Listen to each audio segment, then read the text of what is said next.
從17世紀中葉直到19世紀末，流行着極度寬大的衫褲，有一種四平八穩的沉着氣象，領圈很低，有等於無。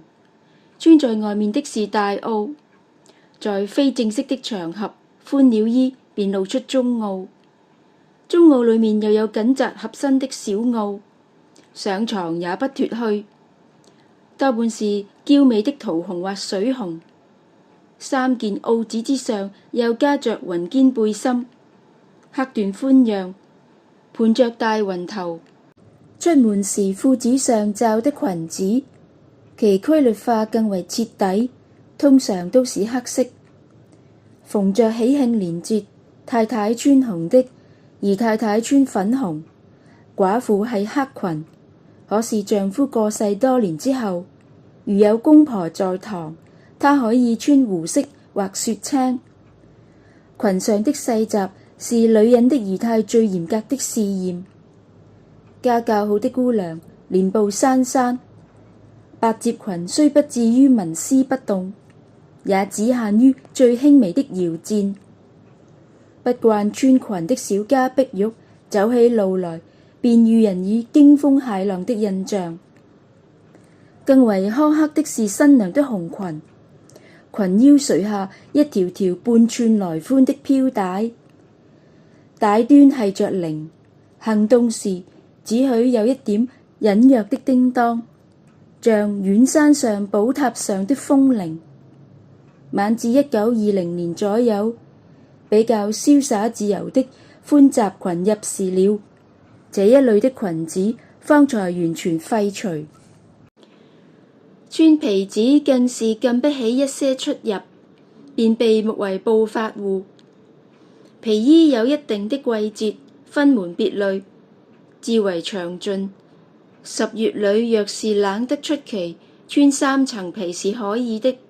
至於穿什麼皮，那卻要顧到季節，而不能顧到天氣了。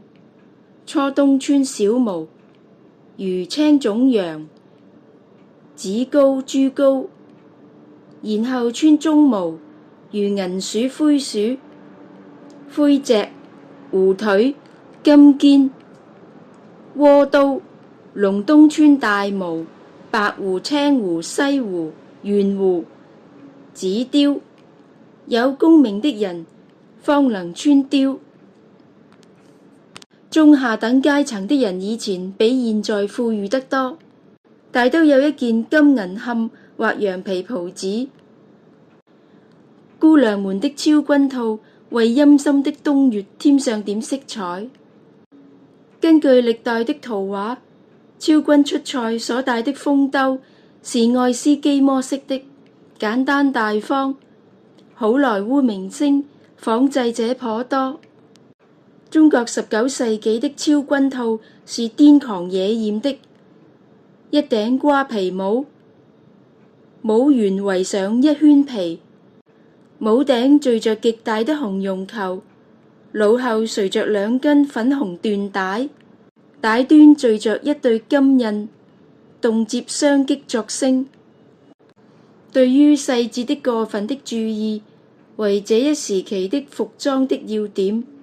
現代西方的時裝不必要的點綴品未嘗不花樣多端，但是都有個目的，把眼睛的藍色發揚光大起來，補助不發達的胸部，使人看上去高些或矮些，集中注意力在腰上，消滅臀部過度的曲線。袄子有3樣3捆、5樣5捆、7樣7捆之別。樣捆之外，下擺與大襟上還閃爍着水轉盤的梅花、菊花，袖上另釘着名媛欄杆的絲質花邊，寬約7寸，挖空扭出福壽字樣。第一個嚴重的變化發生在光緒32-33年，鐵路已經不這麼稀罕了，火車開始在中國人的生活裏佔一重要位置。諸大商港的時新款式迅速地傳入內地，衣褲漸漸縮小，欄杆與闊裙條過了時，單剩下一條極窄的。扁的是韭菜邊，圓的是燈果邊，又稱線香裙。在政治動亂與社會不靜的時期，譬如歐洲的文藝復興時代，時髦的衣服永遠是緊紮在身上，輕捷利落，容許劇烈的活動。在15世紀的意大利，因為衣褲過於窄小，爪彎失蓋，筋骨折損處非得開縫不可。中國衣服在革命醞釀期間，差一點就脹裂開來了。小皇帝登基的時候，袄子套在人身上像刀鞘。中國女人的緊身背心的功用實在奇妙。衣服再緊些，衣服底下的肉體也還不是寫實派的作風，看上去不大像個女人，而像一縷絲雲。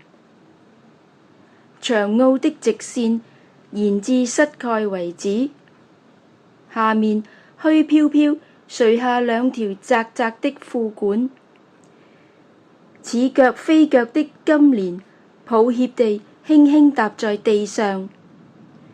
鉛筆一般瘦的褲腳，妙在給人一種叮嚀無告的感覺。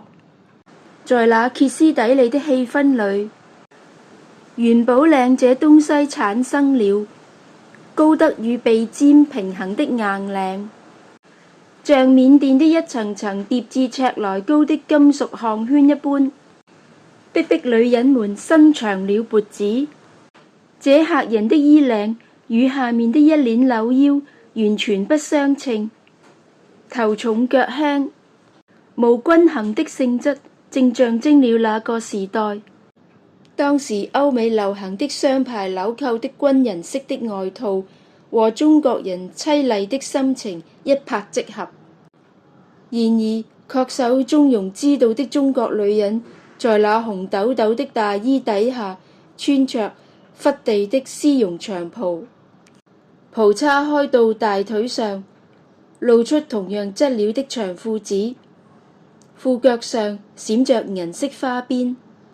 近年來最重要的變化是衣袖的廢除，同時衣領矮了，袍身短了，裝飾性質的裙樣也免了，改用盤花紐扣來代替。不久連紐扣也被捐棄了，改用撳紐。總之，這筆帳完全是減法，所有的點綴品，無論有用沒用，一概剔去，剩下的只有一件緊身背心，露出頸項、兩臂與小腿。我們的時裝不是一種有計劃有組織的實業，不比在巴黎幾個規模宏大的時裝公司如 Lelong、Schiaparelli 壟斷一切，影響及整個白人的世界。我們的裁縫是沒主張的，公眾的幻想往往不謀而合，產生一種不可思議的洪流。